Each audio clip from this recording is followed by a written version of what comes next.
What's happening, everybody? Welcome back to another episode of Off the Demon Podcast. As always, I am so thankful to have you join us. More importantly than most days, because today we have a very special guest. So, service sacrifice is something I wanted to create originally because I felt that there was a huge gap in how we branch the civilian world and the military lifestyle. A lot of times we come back bent as veterans. We have some things that are unresolved. That does not mean we are broken. And I feel that with sharing our experiences, we're able to help other veterans share theirs and also bridge that gap between the families of our service members. It's something that I'm so passionate about, something I'm very, very humbled that people are okay with opening up about the lost loved ones, lost of friends, losing a brother or sister overseas. Veteran suicide is a huge issue that we face. And I think that with these conversations, we can maybe encourage somebody else to go out of their way and maybe seek help or talk to a friend or throw rocks at the wall until they feel better. Do something that doesn't lead to dealing with, veteran issues with alcoholism or diving into drugs or giving into those suicidal ideations that some people feel. And I would love if you took something away from this episode. So thank you so much for tapping in, and let's get straight into service and sacrifice. Here we spotlighting some veteran stories. Are you thinking about making a podcast? Spotify has a platform that lets you make one, and if I can figure it out, you definitely can too. You can create your own content all in one place for free with zero hangups and even earn money as soon as you get started. Spotify lets you record and edit episodes from your phone or computer so you can go mobile, just like I enjoy to do. My favorite thing about it is that you can create video episodes if you wish and upload them to wherever podcasts are heard. You can even set up subscriptions or, if you're like me, listener support options for listeners to help you grow. I 10 out of 10 recommend the Spotify for Podcasters app. Or, why don't you just step over to www.spotify.com/podcasters to get started on your own podcast. All right, what's happening, everybody? Welcome back to the Off the Deep End podcast. Today, I'm joined by someone who's absolutely phenomenal. I've heard about his story from a lot of people, but I wanted to get it straight from the source. Here at Off the Deep End, it's really important to spotlight veteran stories, not just for the civilians to understand what our veterans experience in the military and kind of bridge that gap, but also for the families. A lot of times, families don't understand what someone goes through until they're feeling comfortable to share it. And so I'm thankful for you taking your time to do this, brother. Welcome. And thank you so much for agreeing to do this. Yeah, absolutely. Just say hi to the world and your audience, Eddie. And, I'll try to be as authentic as possible in this experience, this moment, and as present as much as possible with you. This is it's pretty much like a fishbowl. Oh yeah. Yeah. We're the two guys in the middle, and then there's the invisible fishbowl effect of those that are in the outer circle, and I think the impact and the authenticity of our conversation will be witnessed by the outer circle of our fishbowl for sure. So I love the way you put that. I really admire that for a multitude of reasons. One, how beautiful would life be if we were just ourselves? We let go of the things that make us strap us down in certain boxes, who society says we need to be, and just look at us as individuals and our experiences, and we share them. Syncing up has been done way before Americans even stepped foot on American soil. Now, it was passed down from generation to generation with the Native Americans. Different tribes would share war stories to connect the youth with their forefathers, and I think that is where that's where I learned to appreciate history. It's his story, right? Someone sharing their story, and so I'm excited to hear yours. We have to start. I think, what was it like for you growing up? Where did it all start for you? well, it's man, you know I think first memory, you want to call that, I mean, the first memory of of all this stuff has been way back in South Vietnam. So I was born and raised in South Vietnam until 1983. But first memory that I could still remember some today has been growing up in a big family, you know, but well loved by my grandparents. On my dad's side, I was spoiled. I was a spoiled brat. Whatever I want gets. It's hilarious, but it's like every weekend. We live apart from my grandparents a little bit in the city in Saigon, but every weekend, my grandparents made sure that I would be coming over and stay over the weekend with them. And so like, man, whatever Lynn's won, Lynn's got, and I have a bunch of cousins that were living over with my grandparents' side, but my grandparents would always give me money to spend over the weekend, and I get to dish out, favors with other cousins, and stuff like that. I mean, everybody went through Lynn for weekend spending, and it was weird. It was a weird thing because it's like I don't think anybody else. I mean, I don't know if any of the kids had similar experience. But I was a favorite for a reason. I was a favorite because I didn't realize until later that my grandma had a bunch of kids, a bunch of sons, and they all died except my dad. Oh my Yeah. goodness. There was civil war in South Vietnam with North Vietnam, and all men are conscripted in one way or the other into the civil war. And, you know, it's turned out eventually, until even after the war was over. Basically, my dad was the only surviving son of hers, of her total 9 or 10 children. There were 5 or 6 sons, and my dad was the only surviving son. And I'm being, his son, his firstborn son, in Asian culture. It's had a certain significance to it, and so like and I never knew like kind of why until like later on, until I knew more about the story. But yeah, so that's turned out that was the reason why I was such a favorite kid. Mm. um I was not smart or any special or anything like that. I was pretty dumb actually, growing up. But that um man, I could tell you why I say that about myself, but I was a pretty privileged and dumb kid growing up. But I learned a lot from my grandparents. I learned a lot from my mom.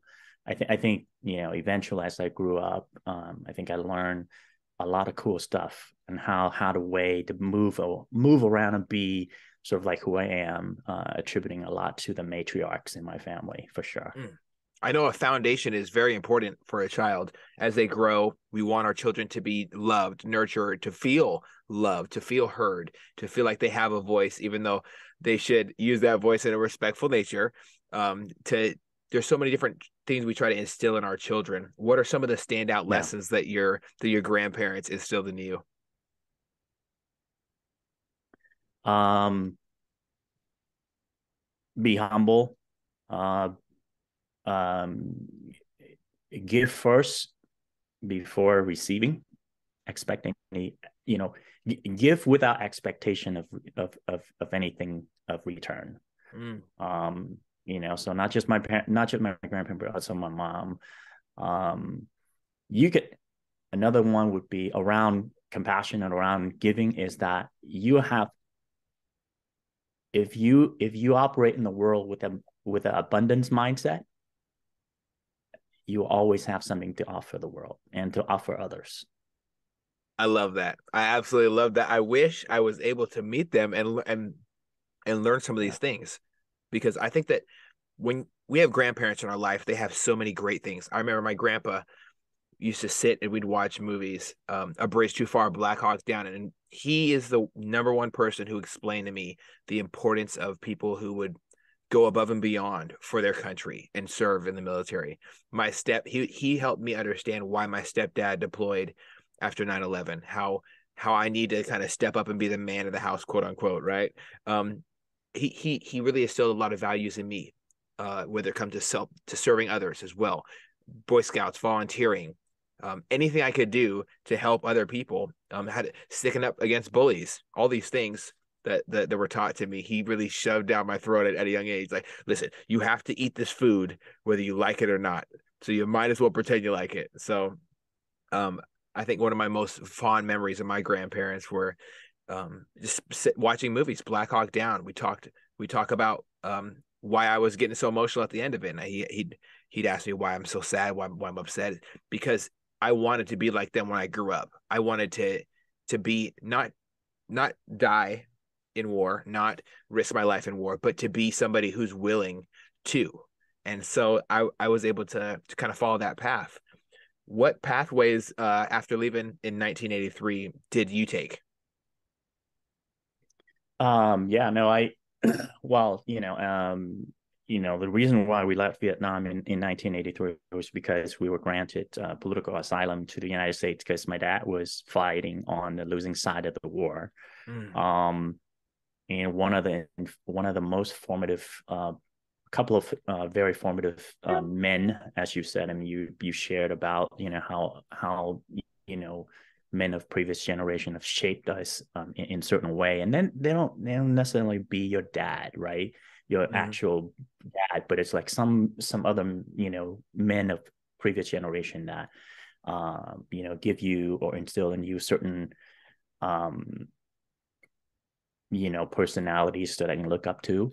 For me, it was my one of my uncles that one of my uncles who passed away during the war, mm, and then in my neighborhood, there was another that I call uncle who was very formative, helping me in my very formative years until I was 13 years old before we left Vietnam. He was my martial art teacher, but both of these men were former paratroopers.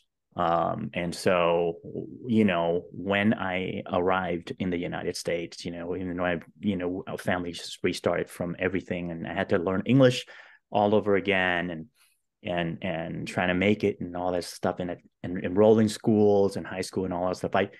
At 13, I was pretty much have a fixation on that I wanted to become like them. mm, So that was my life goal. I mean, some kids, wanted to have want to have a car. Some kids want to have their own business. Some kids want to be, for numbers thing. A lot of kids don't know what they wanted, didn't know what they want. I was very fixated, and I was just like, if there was the last thing I would do in this world, my life goal would be a paratrooper. That was it. wow. Then I'd die a happy person, you know. Wow. Um, yeah. So that was sort of like my prize in life. Um, in my very, very narrow schemes of things. I saw a lot of sacrifices. I saw a lot of, but I saw beauty in the way, the resilience that they show up. When my uncle came home from deployment and he didn't have any kids, and so I was like his son. He was so nice. He was so like taking me everywhere. We had like secret outing and bought me whatever I wanted. I experienced a very general side of a warrior. In my neighbor in my neighbor uncle, he exhibited a lot of warmth, exhibited a lot of discipline, expectation, set high expectation for me, saw potential and communicate that potentials from me, to me, and then make sure he set time aside, for me as well. And he had two daughters, and he didn't have any sons. So I was like literally just like his son.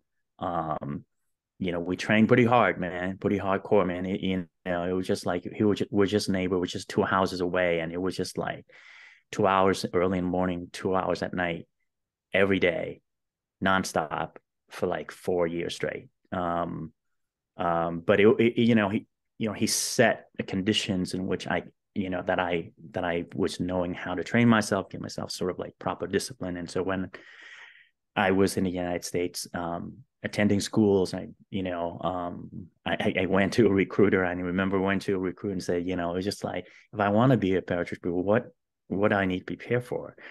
So they lay out the whole schematics and everything. It's like, well, the biggest thing is just make sure you don't fail high school and get PT, do PT. I'm like, well, all right. Well, what are the standards? And the Army back then for me was, the APFT was just 2 miles run, 2 minute push up, 2 minute sit ups, and the 2 miles run. That's the basics of it, and then we'll go from there. But so I knew I was pretty much had to train, physically and able to volunteer for it, and that was it.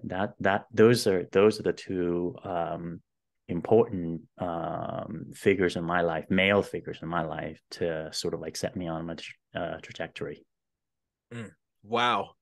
That is absolutely breathtaking. I think one of the most standout things that really sticks out to me is the things that I try to provide for my wife's brother. Dad not present, wants to be in SWAT when he grows up.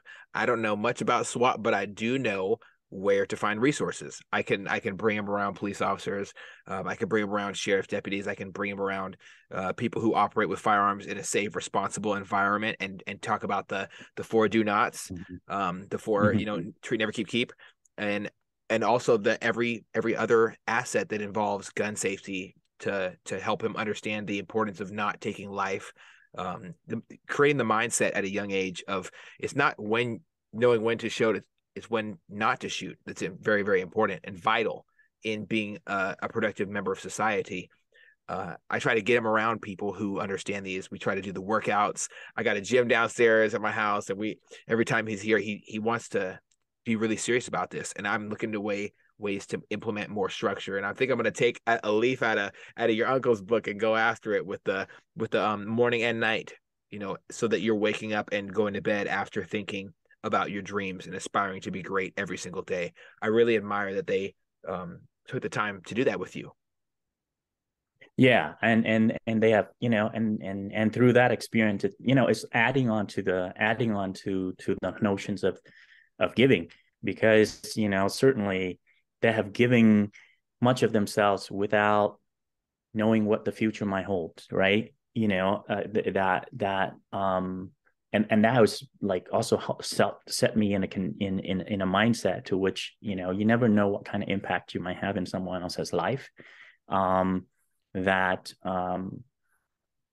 whenever you can, share what you know, share with all of your heart, share with all of your, just give freely and give all, because you never know what kind of impact you're made in you're going to make in someone else's life, for sure. And so that is also another aspect around giving, selfless sacrifice and selfless service, selfless service, and that kind of stuff. And that helped me transcend a lot of the schism that society often want us to divide ourselves, whether it's through organized religions or gender or whatever the case may be, political affiliations, whatever, right? But to me, those are the things that are barriers, and the only way to break to those barriers is just around,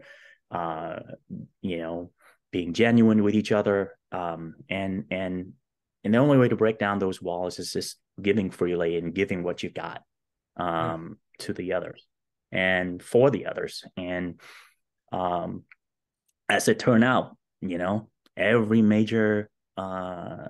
known major religion is probably teaching the same thing, as it turned out. I mean, it's like, so and but it's been there in all cultures and everything is a way, it's a human center, the word in the street nowadays, they call it a human centered design. But the notions that it's that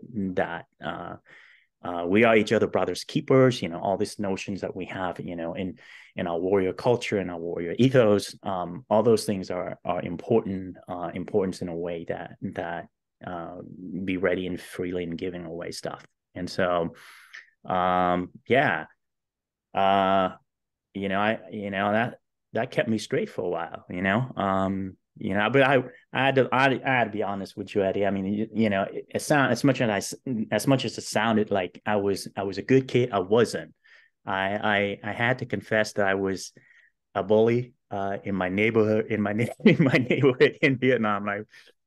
Um, we used to yeah, I mean, because of the political retribution by the communist regime in Vietnam when they took over, all these kids with red scarves that are walking around, whatever the case may be, I used to organize mini gangs and go and bully them up a little bit. When I attended high school here, in the U.S., I managed to took it up on myself to organize and execute what came to be the biggest high school fight of the school district. And it weren't if it weren't for the fact that I already signed my name on that dotted line. My recruiter came to high school and said, "Hey, my principal, his ass belonged to the army. Please don't kick him out," type of situation. Oh my God, man! I was like I said, I was a very hot headed young person, very clear black and white dude, and I have not learned yet. I have not learned some of the lessons, humility lesson in life yet. But I think it's yeah, important as young men, and a lot of times young women as well. We have these fires that boom inside of us. It just burns. We don't know what to do with all that built up aggression, energy, love, charisma. A lot of times people throw it in different spots where, as society standards go, it might not be appropriate. But yeah, you, but to me, that's a they major were very achievement. inappropriate. That's a They were major very achievement. inappropriate. Yes, yes. I know that I a gave, lot of schools don't like violence, yeah, but sometimes when that I, fire is I burning, it boils over. Yeah. Yeah, man. It's just a sense of justice, right? You had a sense of justice and very keen sense of it, and how you want to see it execute. And when you don't see it execute, you take it upon yourself to execute it. And Mhm. oh my God, I gave my parents so much grief. And I was not a good. People say whatever it is, it's like I'm not.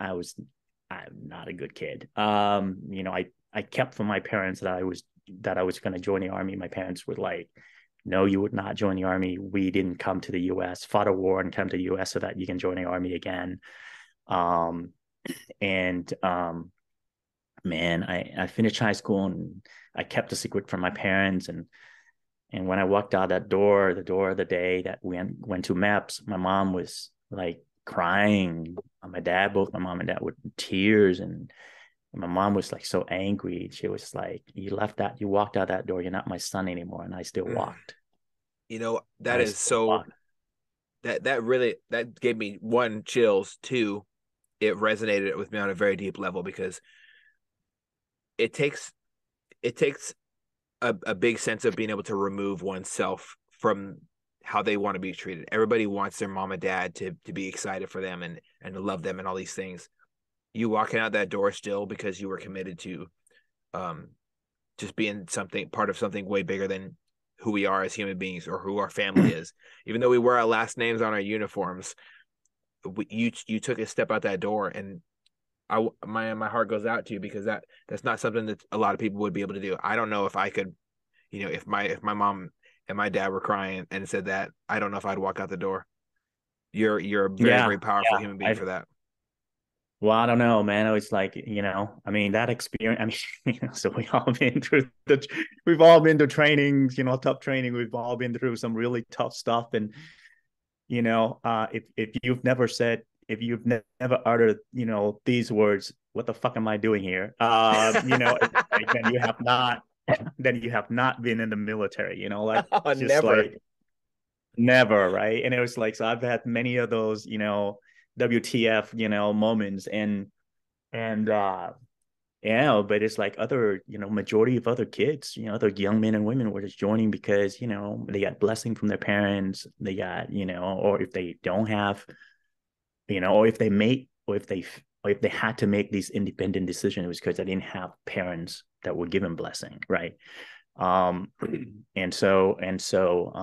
me, I did certainly, you're right. I mean, I certainly felt like, you know, um, and they found out that, I mean, it's like, man, I wouldn't have left if your parents said no. I'm like, I wouldn't. I'm like, going. I felt like a loner for a bit, for sure. Mm. You're right. I felt like, so that certainly brought into like sort of like, but hey, there's an itch that's got to be scratched, Hmm. And it definitely there's does show that you yeah. were willing to sacrifice what you have now for the betterment of one, your country, and that's something we can talk about in absolution as well. One, for your country, we need people with that type of charismatic attitude. I'm willing to Mm-hmm. to let go of everything just to so someone else can hold on to something. That is the Yeah. self removing portion of it, and it is a lonely road to walk. The way of the warrior. They're hard lovers. They're hard, hard fighters. That is the way of the warrior, and I can definitely recognize a lot of the warrior values that I see in you. Yeah. Well, appreciate it. Appreciate it. Yeah, so that dusty summer, 1989, when I earned my, 5 jump chumps, I was so happy. I was so freaking happy. I thought I was on top of the world. I sent so I sent tickets and stuff like that, graduation stuff to my dad, mom and dad, see if they would come. They wouldn't come.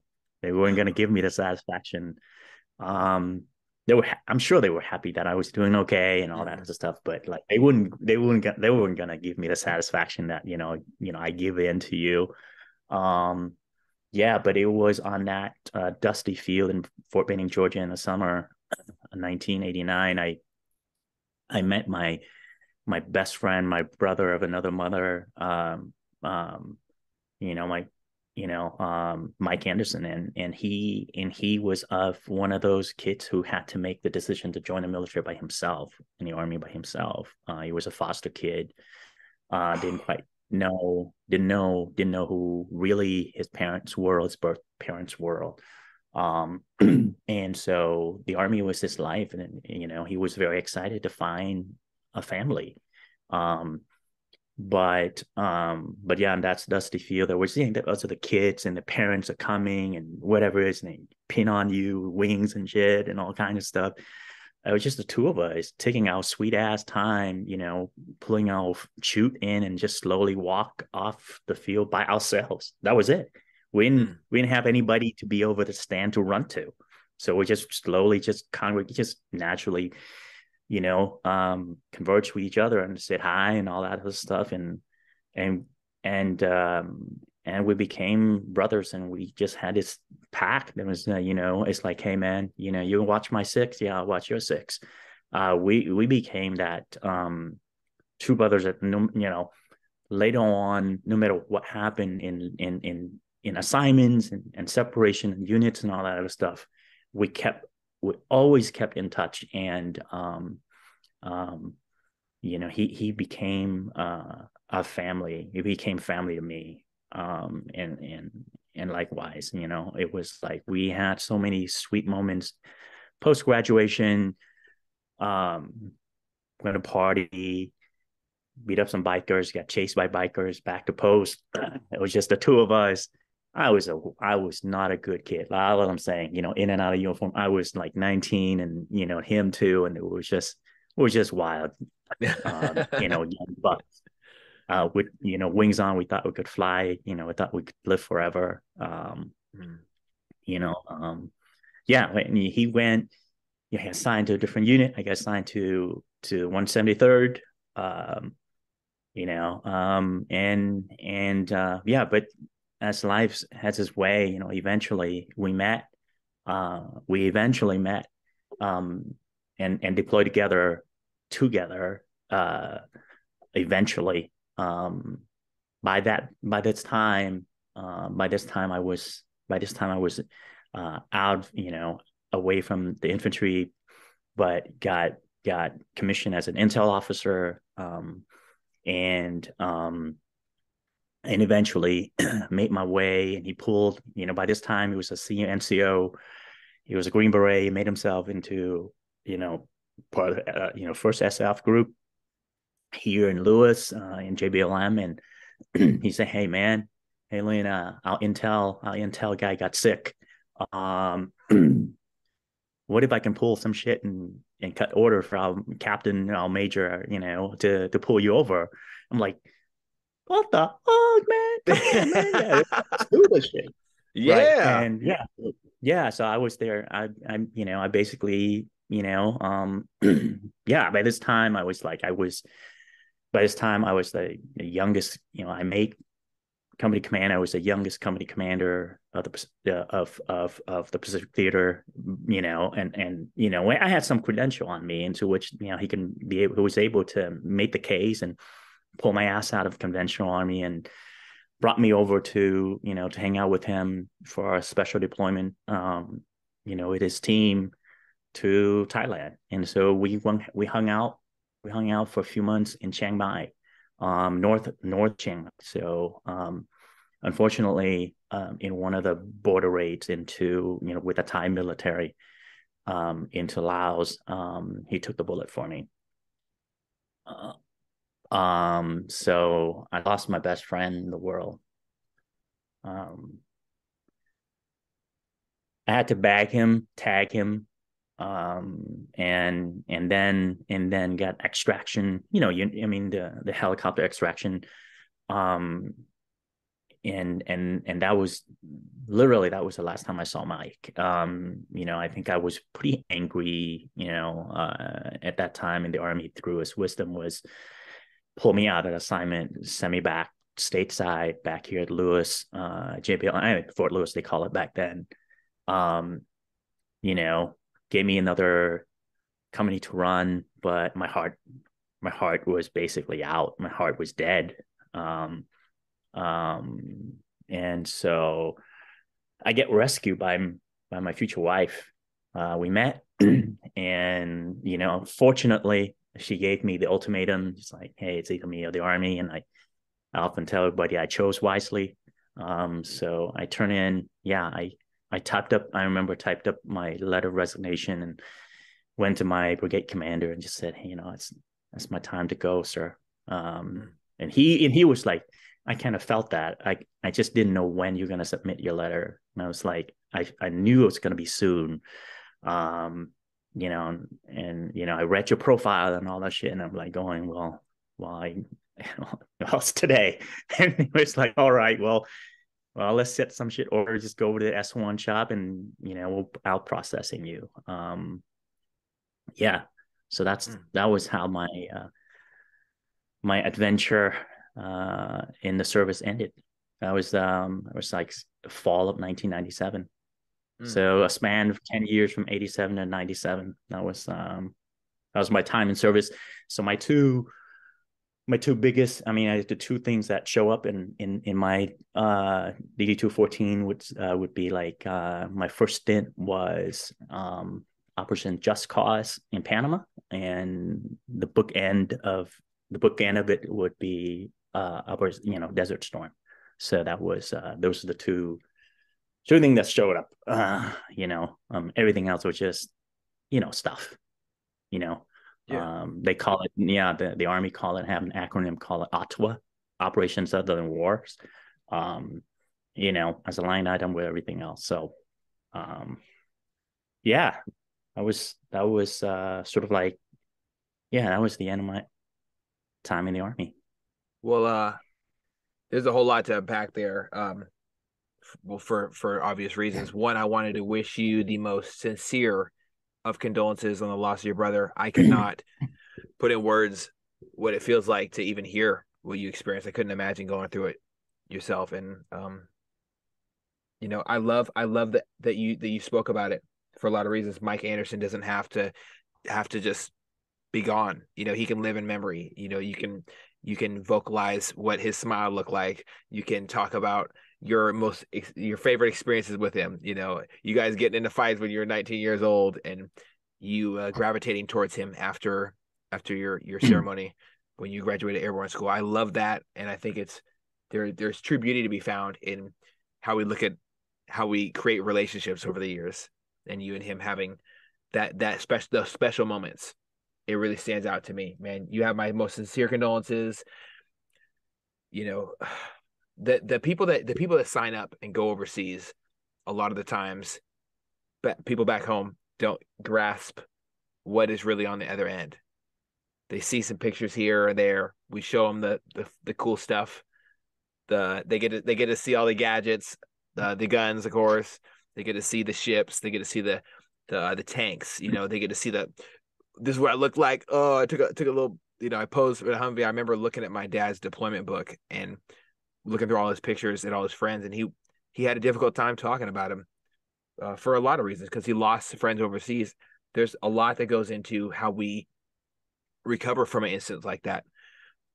How do you, how would you recommend anybody suffering from loss of a friend or a brother in your instance? How do you recommend somebody getting started, because it's almost unfathomable? Well, I think if you're not, I think if you cannot confide in someone, you need to have someone that you can confide in and tell the story to. If you cannot find someone, find something. Go to a goddamn forest and talk to the trees. Made a rock, you know. Talk to the rock. Talk to something, because you cannot keep it in yourself. The things that will eat you, that will get you to dark places, is because you keep it to yourself. You figure that you have a thing about veterans, especially those who deployed or impacted by deployment, at least, is that the military have taught us processing us in a way to just be able to suck up and drive on. Suck it up and drive on. Overcome, improvise, whatever terminology you want to use it, but it's like it's reinforced. It reinforced. It made you becoming very good at overcoming adversities, but it's also has a double-edged sword, because it is also something that will make you very prone to bottle things up and not processing traumas.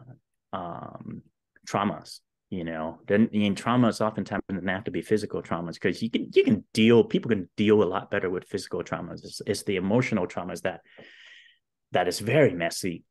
And unfortunately, the military is not good at that. Has not been good at that. And so for obvious reasons, right? Because you can't, you can't let that emotional baggage bring into the job, or bring into the, whatever it is. You got to be focused. Otherwise people are Compartmentalize, hurt. yeah. You got to compartmentalize, or people get hurt. Mm. Right? The problem with compartmentalize is that the stuff that is compartmentalized built up, just like everything that built up over time, and it built up so much that you don't even know where and how to unpack the stuff. I would say to find someone to confide in, find a good counselor, find a good pastor, find a good psychologist, find a good rock, find a good tree. Talk to them, because the less judgmental the object of conversation the better it is.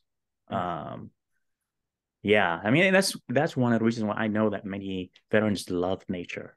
They go to the nature because they're able to see themselves to something that is more peaceful and serene, accept them for who they are, and there's You can be dirty, smelling, whatever. You're in the element again, and the tree doesn't judge you, the stream, the water, the bird doesn't judge you. Um, and so you have to have that conversation with nature and have conversation with with whoever you need to talk to, especially with yourself. Mm. Only problem with that is only problem with that we tend to go alone, and that is not always a good thing. It is in solitude that it's also could be, when you don't have someone, when you're not with a person that you can be accounted for, when you don't have your friends or somebody you can, that you can be accounted for, then, too, then it's very easy for you to say, well, all right, well, I get to make this decision on my own. And, in many ways that could be very detrimental to our own well-being at the same time. So, Absolutely. yeah, I think my advice, and I'm not a psychologist. I'm not a doctor in any form. I don't play one on TV either. But I would highly recommend, find someone to so that you can confide in. So one of the coping mechanisms I like to use to help me kind of process anything in life that is even remotely going to mess with how I normally do things on a day-to-day basis is self-reflection. I ask myself, can I make this situation any better? And the most important part about me doing that is whatever answer comes back, I focus on what I can control. There's so many things we can't control. We can't decide who doesn't like us. We can't decide who decides that we aren't good for their world and decides to cut us out of their life. We can't decide about what family members might abandon us, might accept us for who we are personally.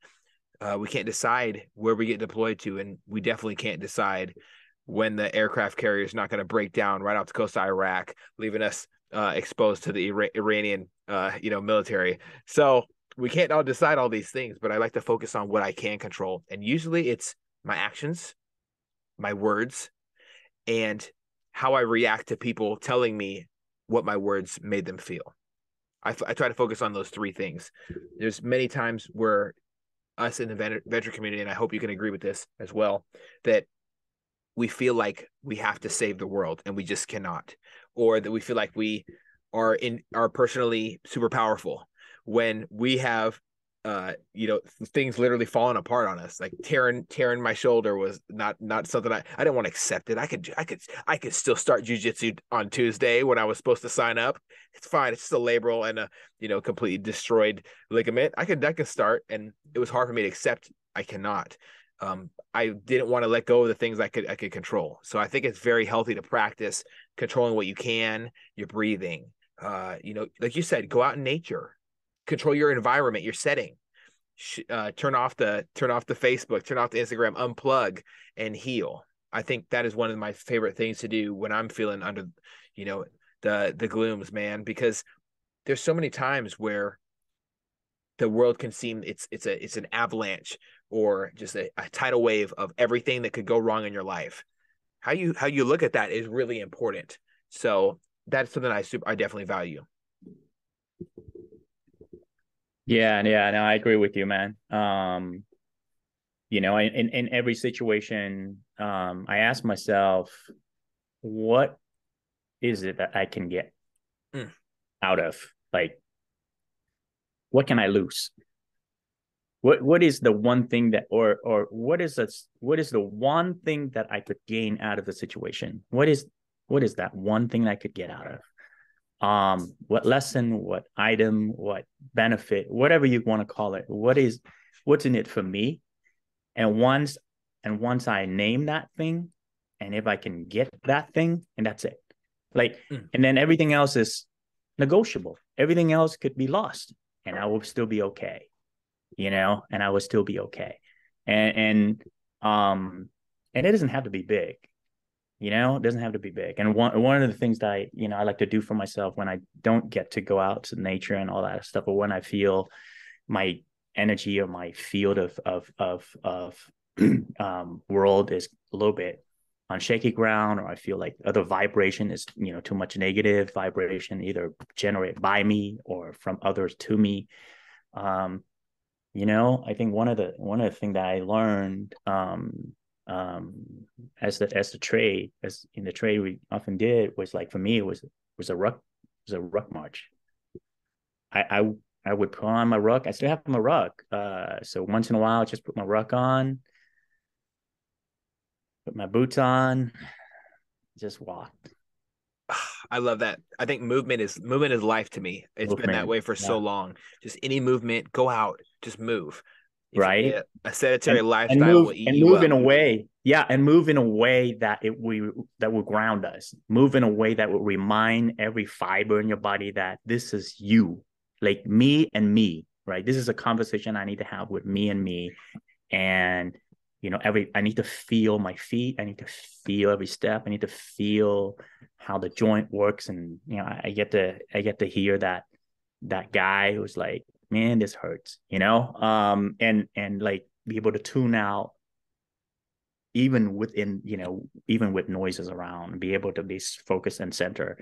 And one of the great ways to do that, for me, I don't know, everybody else has their own methodology, but for me, it was just a simple ruck march. Take an hour or two, just go and walk, and let that ruck bounce on you. You feel like you want to run a little bit. Let it bounce on you. Let the shoulder feel the burn a little bit. Let the back feels a little pain. Let the Mhm. joint tells you goddamn too fucking old for this shit.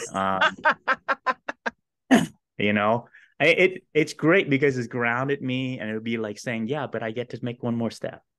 That's Mm, what I get out of it, right? What I get out of it, just like, what if I make one more step? I mm. took one more step. Okay, that's it. I'll make another one more step. Right? And it It's is like a like, yeah, mental so boxing that's, match. yeah, it is a shadow, incredibly, like this shadow boxing stuff going on. And I was just like, it was just me and me. And it was, and that was it. That was just like, I get into the zone that way. And, um, um, yeah, so that's like one of the things that I try to do on a regular basis. I'm gonna write that down. I'm gonna write that down. I'm gonna take a leaf out of your book, and I'll make sure to let you know what I'm doing it to and how I feel after. I'm gonna load up my pack and go. I got a 30-pound jam ball. I got some weights over here. We can figure it out. I got a pack. I ordered it. I ordered a pack. Yeah, I did. I love to have some gear I can just tear up, because I only have a couple pairs of nice clothes and a lot of gym stuff and a lot of work stuff, because I'll work 70-hour weeks before I'll say no to 70-hour weeks and spend time with my family, because I have to provide.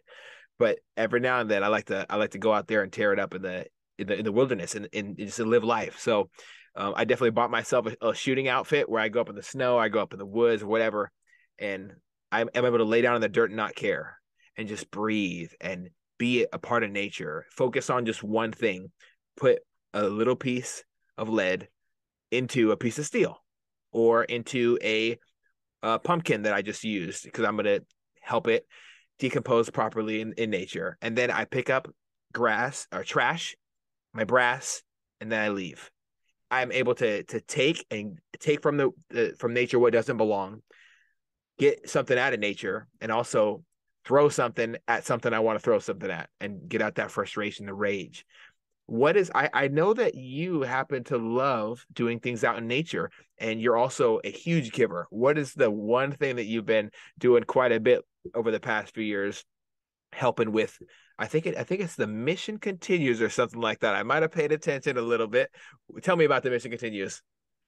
No, actually, it's as a turnout. I mean, I volunteer. I mean, I volunteer first. I volunteer with the Mission Continuous, and it really, as a veteran organization, it aligned with my personal values, the notion of giving back and giving back to the community. And so, um, and so the Mission Continue does that. It doesn't. It's an outward facing organization that it doesn't it says that there's more to the veteran than coming home and often being seen and labeled and judged, even amongst ourselves, that we're hurt, Mm. that that we come home and we're entitled to benefits, right? um so we're trying to, as an organization, it has as a mission to try to give and say that, hey, the things that we learned, the things that made us who we um, are profoundly beneficial to the community, that we can bring people together, that the way we train, the way we communicate, the way we build team could be a good model for others to see what collaboration looks like, um, for us to learn and to integrate back into the community by serving, right? So service is not, it's not just being in uniforms. It's service is to be out of uniform too, and giving veterans a sense of purpose that is beyond just leaving the military and let's make some money, right? What does making money mean? Absence of service to others, right? And so that, making money is not enough. That has to have a bigger purpose, and that bigger purpose for us is giving ourselves to the greater goods. And so that's why mission continues, get our veterans together, working with non-veterans, to serve in under-resourced communities, in communities that are very resilient to poverty and things to which that we saw overseas that are happening here at home, that often poverty and lack of opportunities gave rise to extremism, give rise to terrorism, give rise to extremist elements, and ease of people to, young people easily got indoctrinated and got angry, like the angry young self that I was sharing with you earlier, and our younger selves. That, if I was in a different place, in a different country, a different world where lack of opportunities, lack of poverty, or because of poverty, that somehow someone else might have, steer me in a different direction, I could be a different person, right? But those are the things happen in our inner cities. Those are the things that happen in our, poor neighborhoods. And so the mission continues to help focus our veterans' resources and help focus our veterans' energy into going to the inner cities and help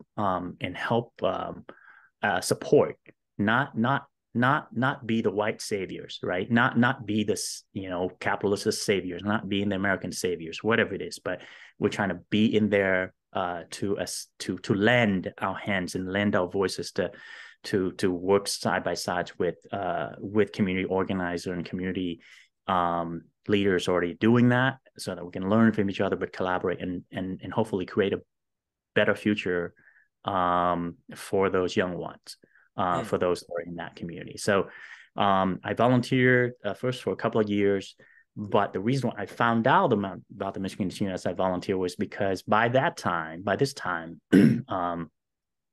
I have happened to be get pretty deep into civic engagement work in the community, and by this time I was a staffer for a member of Congress in Seattle.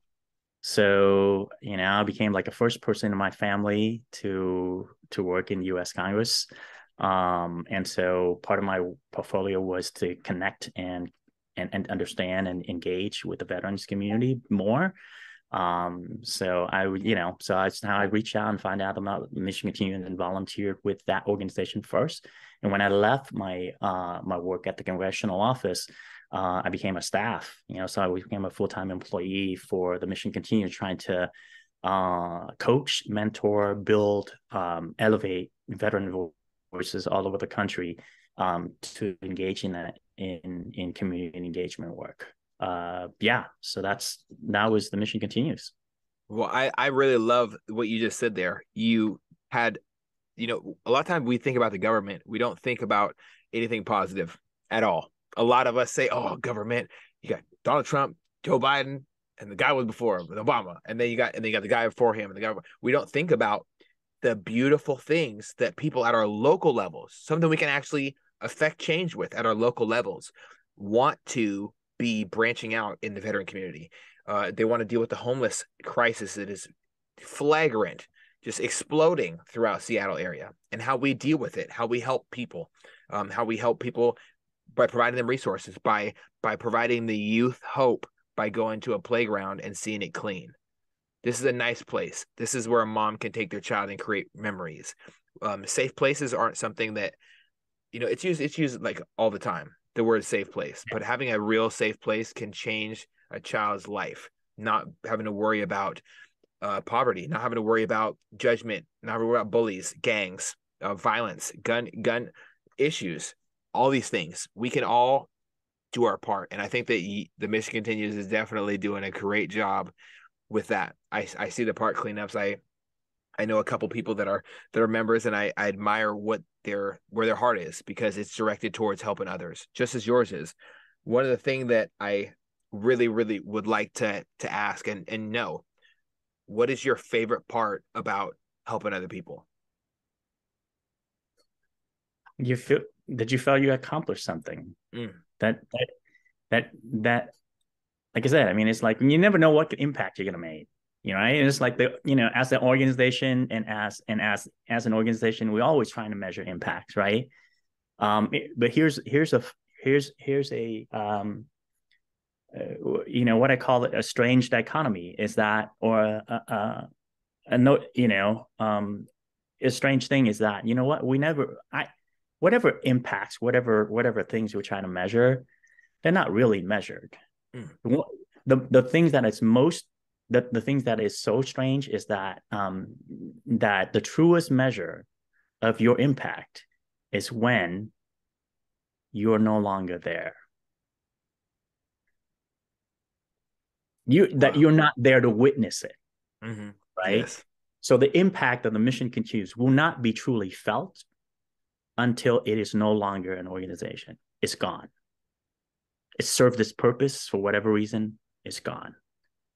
The impact that that we see in our, the story that we heard from our grandparents is like, oh man, did you hear about that guy or that person, or the heroes of, many moons ago, like Alexander the Great, or whoever the hell these guys were, Genghis Khan, or whoever, all these historical figures.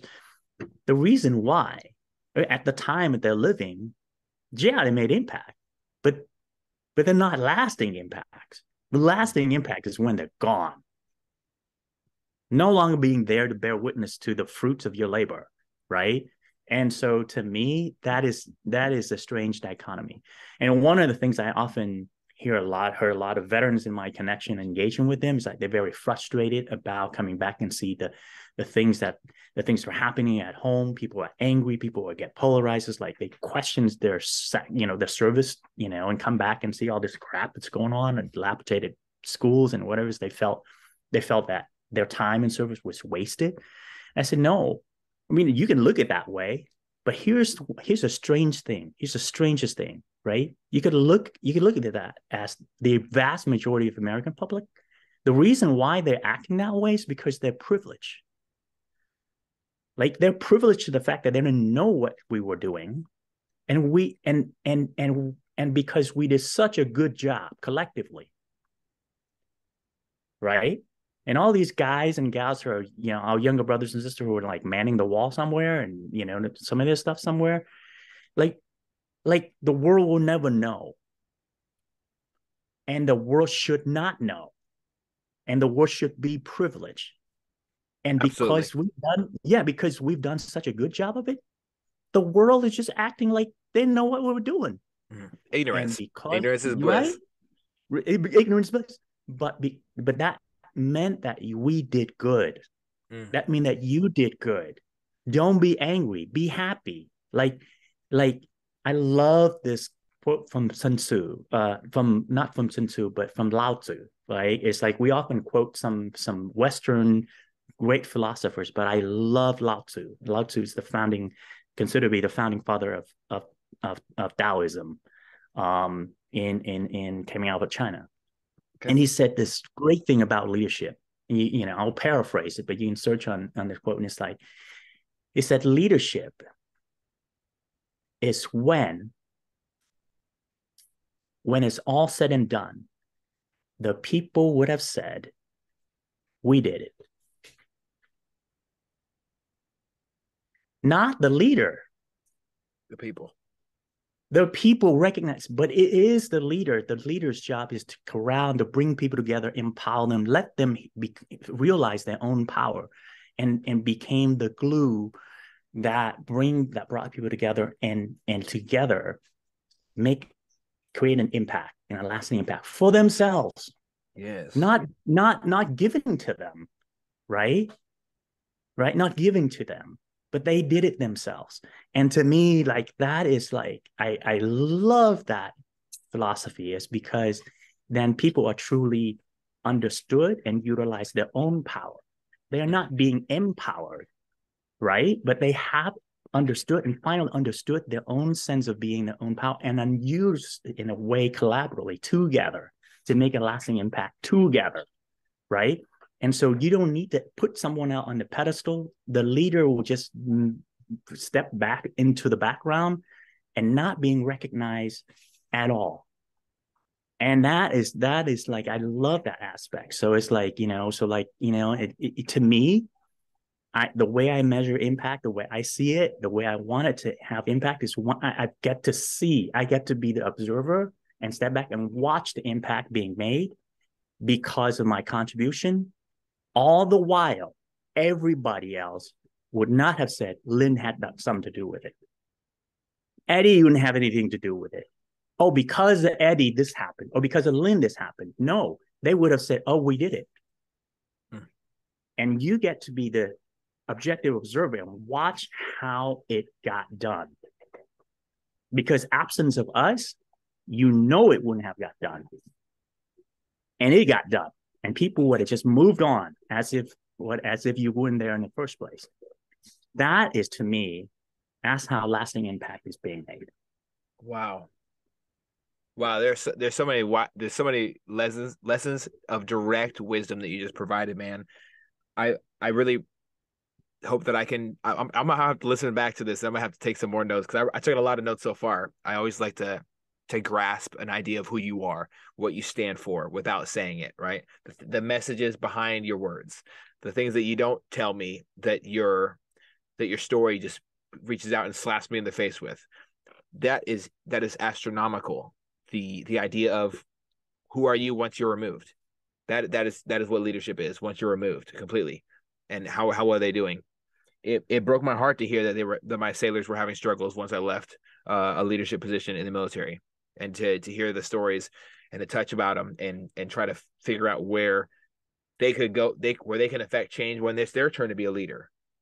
But the military doesn't work like that. A lot of people base their first 4 years off of and that's or their military experience off their first 4 years. So whoever their current leadership it is, they can't have the vision to see past it, and they don't want to even try it, roll the dice for another time because of poor leadership. Poor leadership is definitely the major driving factor in the issues we're facing in the United States military. We don't have an overmanning issue. We have a leadership problem, a major leadership problem, and it can be solved with a lot of things. With having leaders, real leaders who step up. People like I can just go down a list of leaders for me. Were there some people who you didn't serve with that were leaders that stuck out to you, or some people that you did serve with that you want to mention right now? People and talk about a little bit about why they inspired you to try to emulate some of the differentiating characteristics they showed. Yeah, I I think I think all the moms. I think I think the women's that we served with, all those sisters and arms. My gosh, the sacrifices, the kind of crap they have to put up with, in a male dominated, profession. I think we can all emulate. I think we can all need to extract and see and recognize um, the the in the invisible contribution and the visible contribution that the women and the women's in uniforms and out of uniforms. We've had, we still have stigmas to which we have women, that are walking into the VA or walking to other veterans organization and say, and go to the PX or whatever it is and said, where's your husband? Who, where's your spouse? Because the assumption is that is the male person is the one in service, the one that has the VA card. It's the Mm. one who whatever it is, and it's turned out no, that's not the case. Literally, a third of those in wearing the uniforms right now are women, and many more of them have come out of service, didn't feel like they belong anywhere, because veterans organizations, for the most part, are still led and run by a bunch of guys. And only They cater don't, to that as well. yeah, and they don't, and so to me, I've always looked up to people like Amy Staymeyer, you know, She's awesome. right? She Absolutely embodies that. amazing. She embodies what I was talking, and I've been sharing with you. Like she's in the background, she's doing all these things. Da, da, da, da. She never wanted to be sticking out, to be like whatever the case may be. But wherever she's at, impact is being made. Mhm. Whatever she's doing, supporting each other, others succeed. You know, leadership is about lifting other people up, not about lifting yourself up, Mm-hmm. right? And Amy is a person, to me, is as somebody who does that, right? And she's just one example. I mean, other it is not a coincidence. Right? You talk to people who knows in the mission teams, it's not coincidence that the majority of my platoon leaders, the platoon leaders that I work for and supported, were women. And I did that intentionally because I want to elevate them, so that I wanted to elevate them so that others would see the impact that they really are, right? Because they were doing all that stuff. They've been super moms, super soldiers, super airmen, super marines, super, sailors, super wives, super all this other stuff. And that's just what just what they do.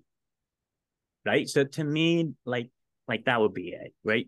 So dropping names, but beyond that, I think moms and sisters, um, at arms and our veteran sisters. I think those are the people that I appreciate you giving me the, time to get on my soapbox about that.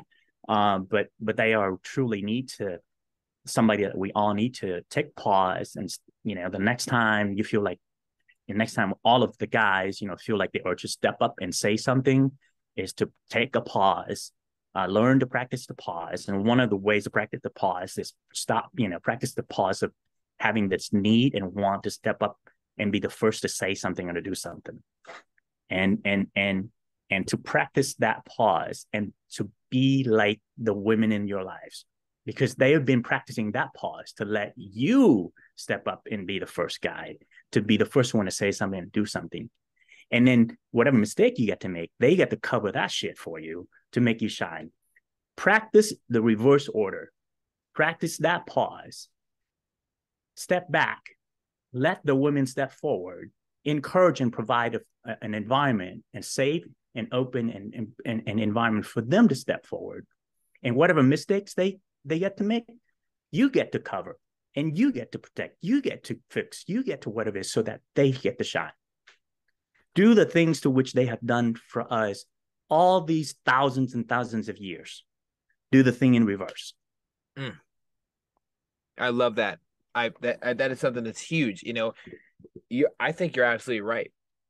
One of the main contributors to how I understand the idea of how to be a leader is by stopping when one of my sailors was, and I'm not going to say her name out of confidentiality.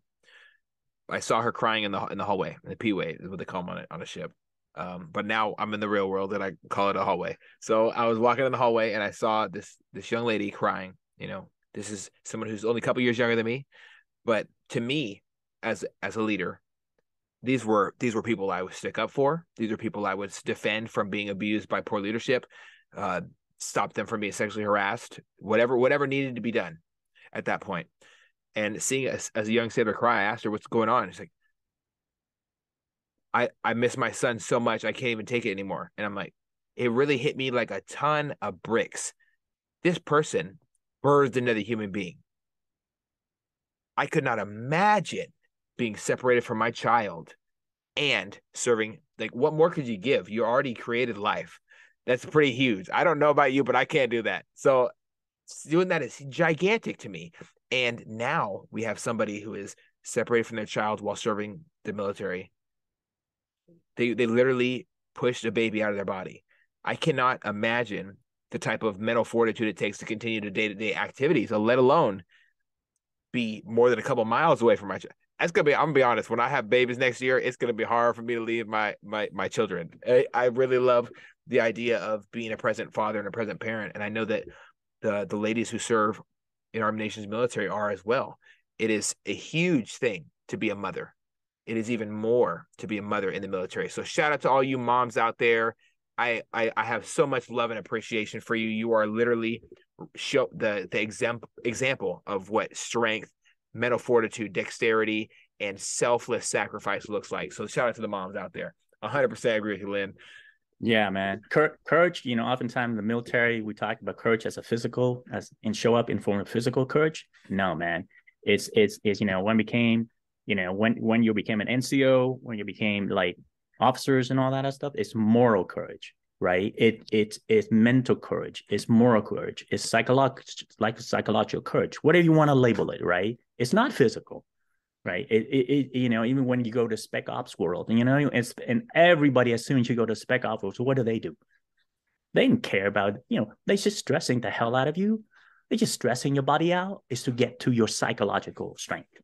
Mm.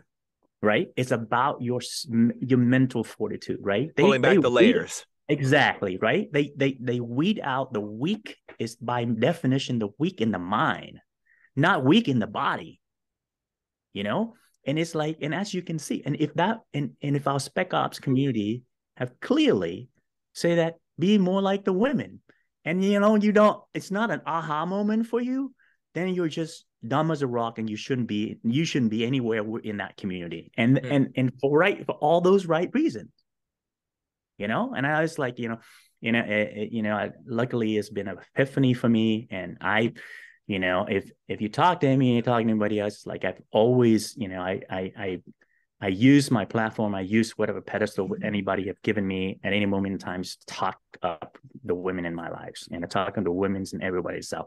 Are they perfect? No, they're not. They have their fault, and they make the similar mistakes as guys do, and whatever the case may be. They have their challenges, and they have whatever the case may be. But you know what?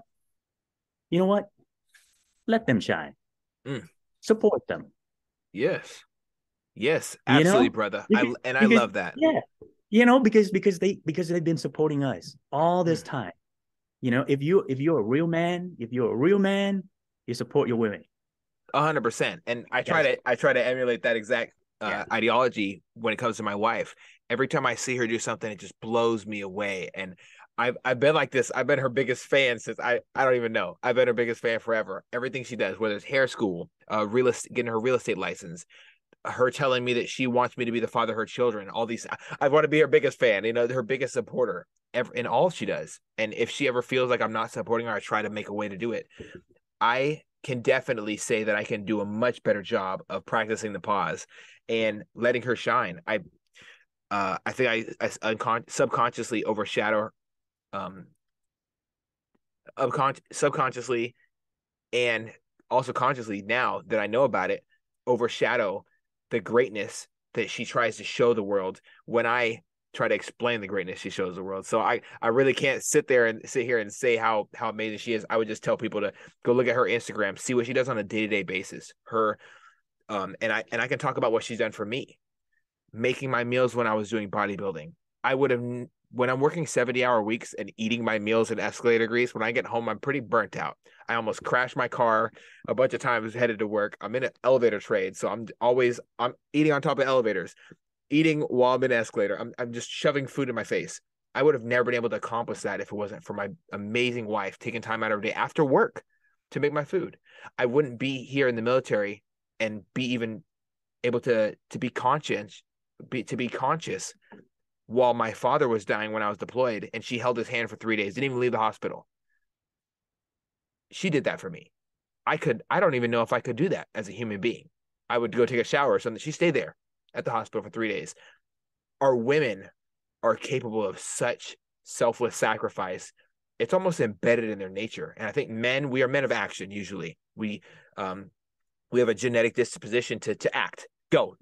Oh, you have a problem? What's wrong with your day? Oh, well, you should just tell her to F off then. We don't do the best of sounding boards sometimes as a society. I think we can improve in a lot of categories. And I'd love to be the first one to say that I'm gonna start practicing the pause. Thank you for that knowledge and that gift, my brother. I'm gonna start practicing that more.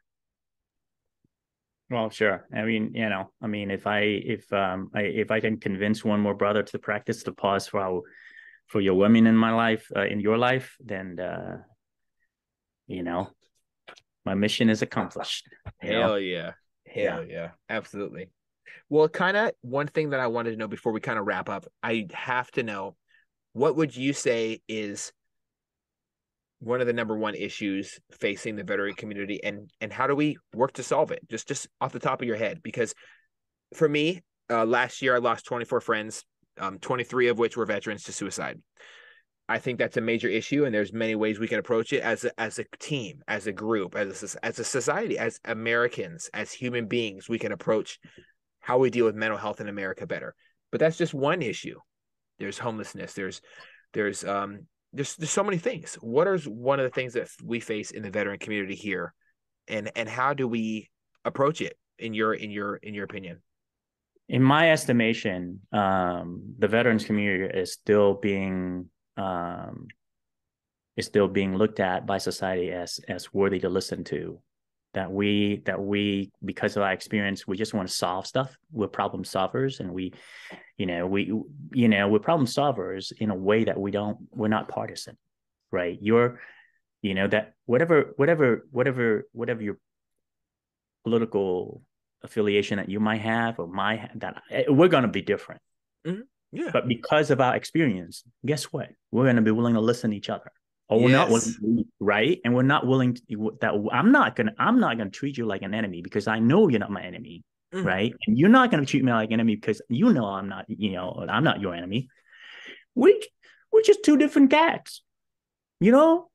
He likes chocolate. I don't like it, but it's okay. I accept him, right? Accept him who he is. I mean, just literally, we have so many jokes around, about having a buddy or just whatever it is. Like, man, that guy, God damn it.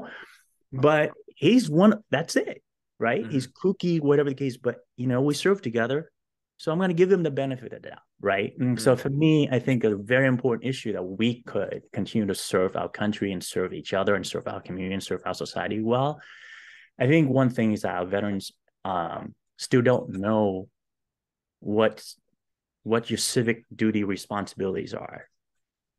I think you touched on something. You said, "Oh, government sucks. Government sucks." Well, you were part of government, right? You're part of Mm-hmm. the government. You're a very blunt instrument of the government, right? And so, but we're part of the government. I think veterans need to understand our governments better because, after all, we were willing to die for it. Mm.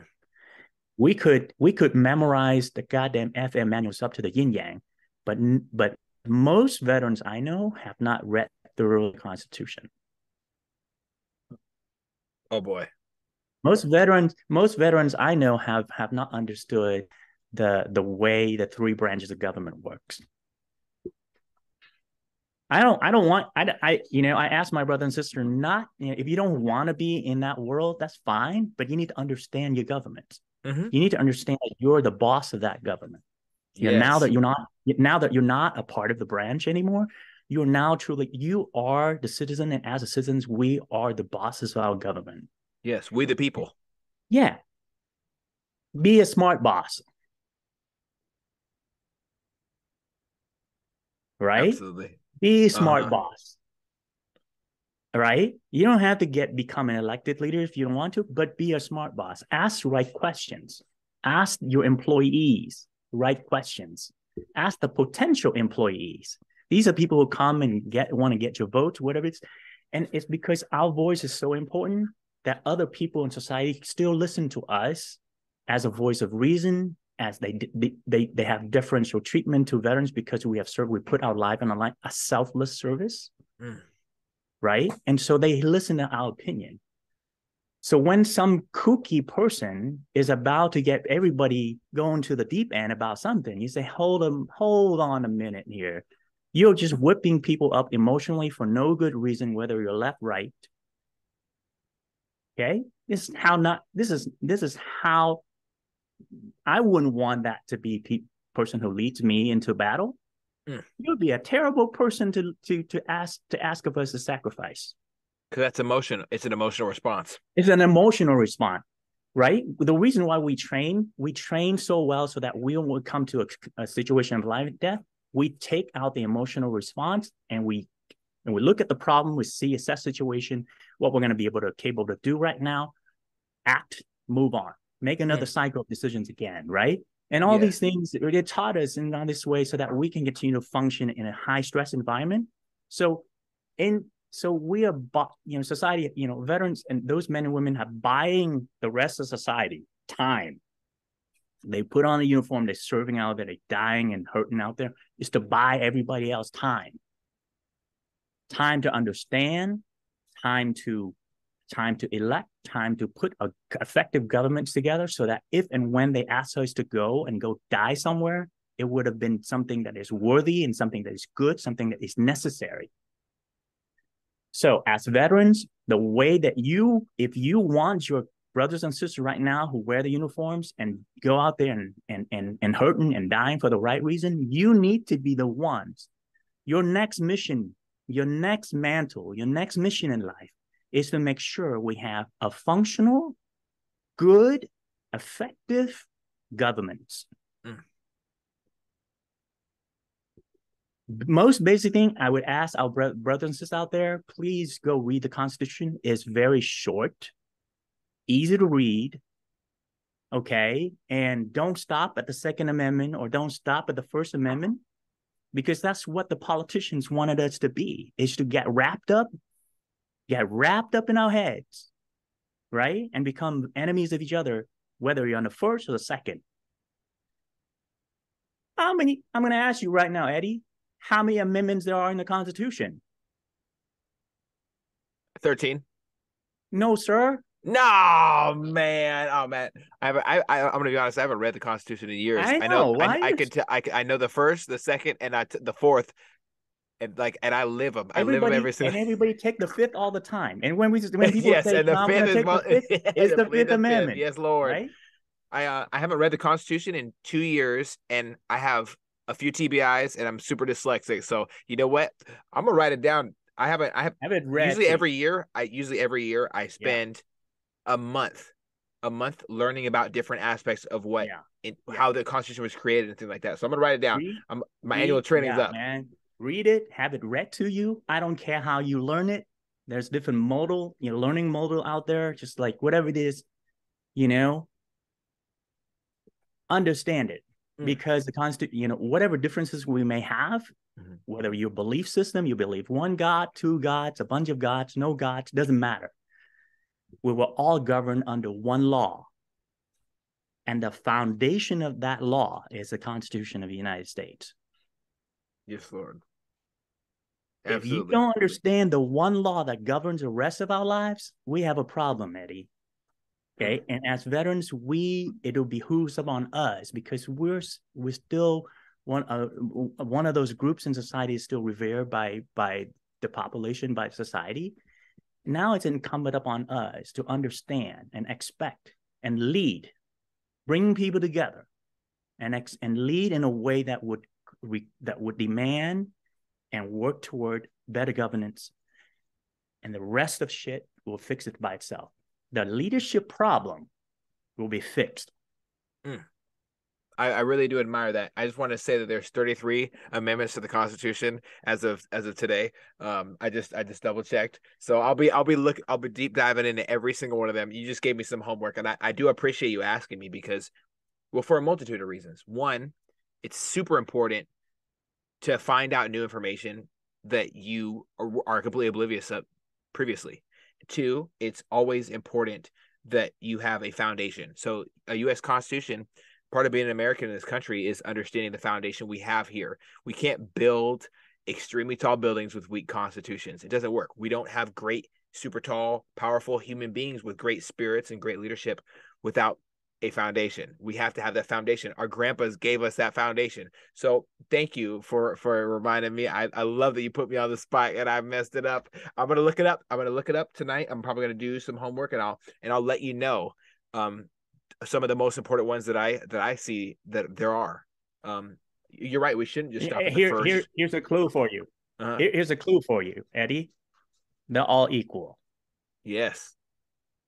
All of the amendments are equal to each other. Doesn't matter if they're first or the last. Okay. They are equal in weight. The reason because they have to be equal is because every amendment has to be introduced into the Constitution has to work with every other amendment.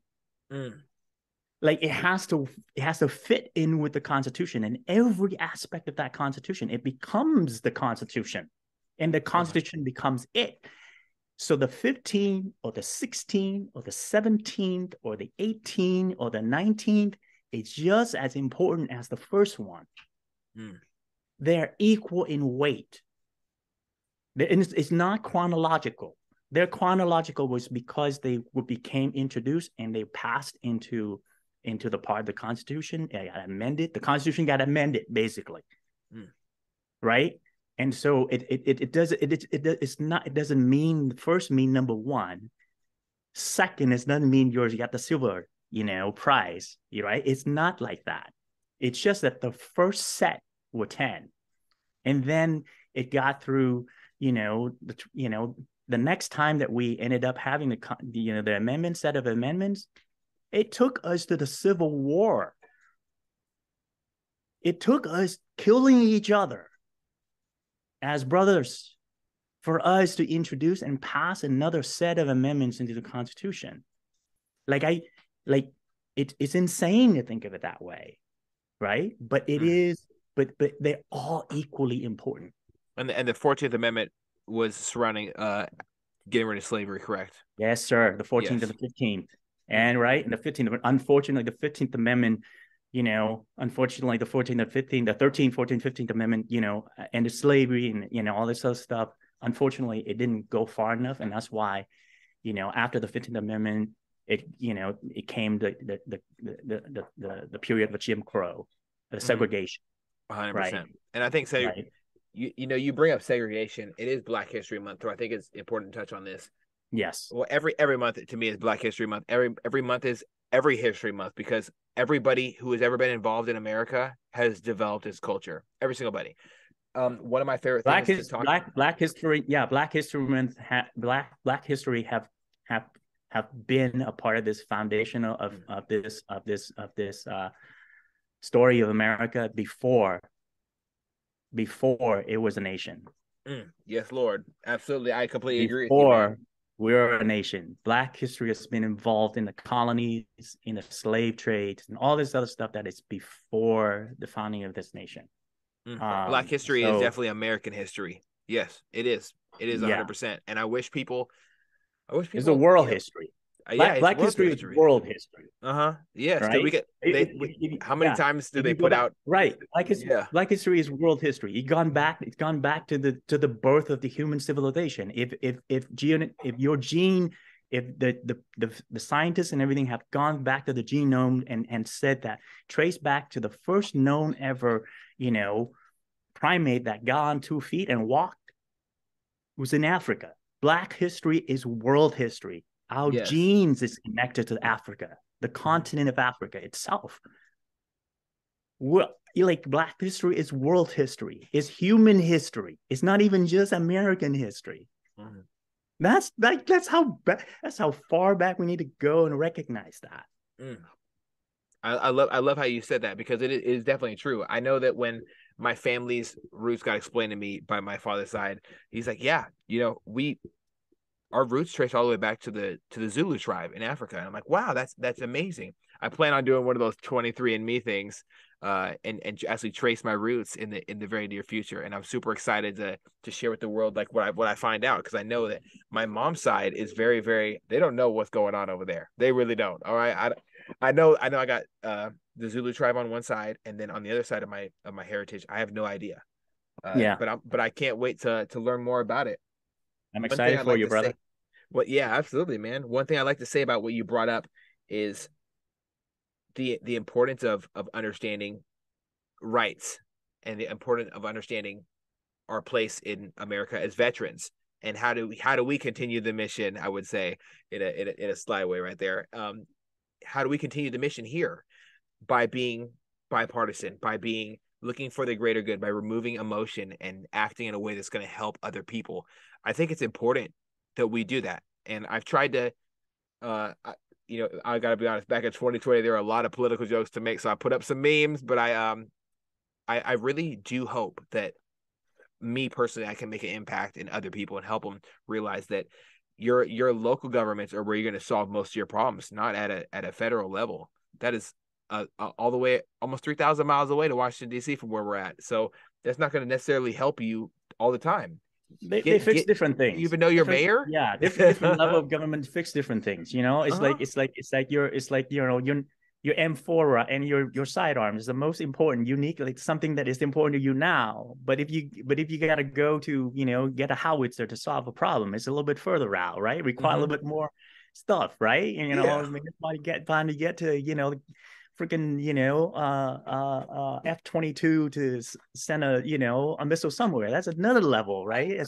It to me, they're just tools, right? They're just Yes. tools. They're not more important than the other. We gave too much credence and deference to all these titles of these honorable this and presidential that, or whatever the case may be. They're just employees.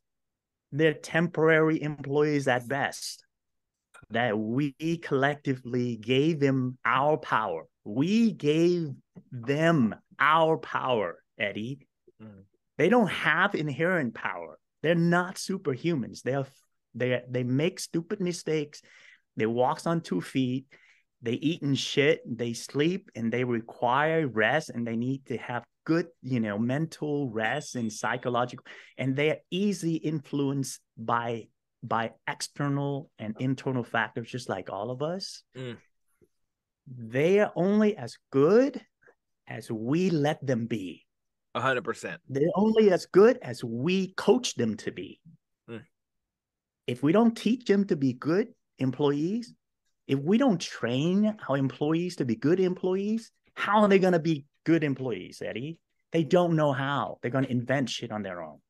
Oh yeah, yeah, they're gonna roll the dice for sure. And rolling dice at the expense of At expense of American other life is people not good. is It's not never a good thing. never, It's never. never a good thing. So I implore you, I implore other veterans to educate yourself, to be more informed citizen, to, you know, and more informed, understand our governments better, and let's get together and make some impact and change the way things are, because it can be changeable. Hmm. This is a human construct. It's a human problem. It can be solved. And we as veterans has a very big and important role in solving that. Yeah, that's, you know, I leave you with that, my friend. I'm definitely gonna take a leaf out of your book because I wrote down everything you touched on. So I'm definitely gonna get after it. I look forward to absorbing this new knowledge. I spent so much time learning about electricity, learning about different electronic parts, and going into how they interchange with mechanical parts on escalators and elevators. It's time to try to reconnect with how much I love this. I can love red, white, and blue, but what creates that? What creates this idea of freedom? This thing that we enjoy here that we talked about. Our young men and women are not getting conscripted right now. They're not being drafted right now. It's because people volunteer. People pay that price. There's a phrase that I try to ask every single one of my guests in this series, Service and Sacrifice, what it means. What does service and sacrifice mean to you? Service and sacrifice means love. Love more than the love of yourself. Mm, I absolutely love that. You know, I've heard so many different answers, but I have to be honest, this is definitely my favorite because I think loving other human beings is such a powerful tool. Um, it'll take you much further than anything else other than love. If you walk in love, it's part of the one of my grandma's teachings to me. She said, "Honey, you just walk in love and everything gonna work out." And I try to use that as a healthy reminder of how I need to be to other human beings. And I really admire that you brought that up. Walking in love, just being loving to other people is service and sacrifice. It's not always the huge negatives and focusing on that. Sometimes we do have to decompress as veterans, press the button on the pressure cooker and spray the whole wall with all the food juice and stuff. Here's another irony or dichotomy, as I want to say. It's like, here's the thing: service and sacrifice mean love others more than you love yourself. But in order to do that, you have to learn to love yourself first. There's so much behind that, and there's a lot of truth behind I'm that. telling you, man, you can be abundant. You cannot adapt a mind of abundant, because when you're abundant, you feel enough and you feel more than enough and you give it away. Nobody is giving away anything. Nobody is giving away shit if you're deficited. Right? That is true. Right? But if you adapt and practice the mindset of abundance, that means you love yourself so much that you got so much extra you got to give to other people. You have so much that you got to give other people so that you love them more than you love yourself, because you got so much love for yourself already. You cannot love other people absence of loving yourself, because you're going to ruin yourself. Yes. You're going to drive yourself to destructive behaviors and self-destruction and self, promotion and whatever. Lie to yourself and lie to other people. Like, all that's going to happen. Like, love yourself, man. If you practice loving yourself enough to a point, I got so much love, man, I got to give it to someone else. And you don't need to have them to know that you give it to them. You just do it. You just do it. It's organic, Eddie. Absolutely organic. It's just organic. Mm-hmm. I really love your ideology. I'm coming back to the women's of our lives, is because that's what they just do. Mm-hmm. It definitely is. It definitely is. It's a way of nurturing. I think. Yeah. It's absolutely essential, man. And without love, like how bad would the world be without love? I don't even want to think about it. And self-love, self-discipline, a lot of times, especially for males, self-discipline is self-love. I think it's so great to set those healthy boundaries. Love to go out on the rucks, to go out and plank and then clean up nature, to go out and instead of spending all day drinking coffee and getting the jitters, drink a gallon of water. Give your body the blood it's supposed to actually have every day. Like, gallon and a half of water is like the minimum for me every single day. Probably why I got to pee so much, but it is what it is, right? You have to ingest good, healthy information. And that's something I took away from your conversation as well, because you gave me a lot of positive information, and I'm going to definitely apply it and use it for all my interactions going here. Yeah, I appreciate it, man. I appreciate your giving me the time. Get on my soapboxes a little bit. I think we'll come to a good time, because my wife's like, "Hey, Lynn, I'm hungry. Go cook for me." I'm like, yeah, right. It is time. It is time. It definitely did a time for me as well. But I just wanted to say, thank you to your wife to giving us the time, and the kids for letting Dad chill for a second. I appreciate your insight. I loved a lot of things you said. Practicing the pause, practicing active self-love, community service to your community, expanding your community to people who don't have as much. All of it is definitely something that in the future I'd like to take a leaf out of your book and apply myself more, and do something similar. I think that there's so much value found in what you provided. So I wanted to thank you for your time, your insight, and all your lessons, and sharing about your brother as well. All right, my man. Well, you have a blessed evening. Say hi and hug your wife and all that good stuff. I appreciate her. I appreciate your family. I appreciate all that is around you and supporting you, so that you can be the great man that you are, Eddie. And go forth and use your platform to do good in the world, brother. I hope so. And I thank you so much. And thank you to everybody for tapping in another episode of Off the Deep Podcast. We just heard Lynn's story, and wow, there's a lot to unpack there. Let's continue this conversation on our Facebook page, and make sure you practice self-love every day. And you know what? I think we can all practice service and sacrifice. Just go out and love the world, y'all. Much love. Hey, hold up. Families are... Hold up, man. I'm going to give you an acronym. I'm going to give you an acronym, because we're all military. We love acronyms. Okay, yes, we are. It's HSL, H-S-L. Hear yourself, H. See yourself, S. Love yourself, L. HSL yourself every day, everybody. so much that you have enough so that you can hissle the world. I So love it. hissle. Hissle is the phrase of the month. Okay, all February, hissle it is. Much love, brother. Thank you for your time.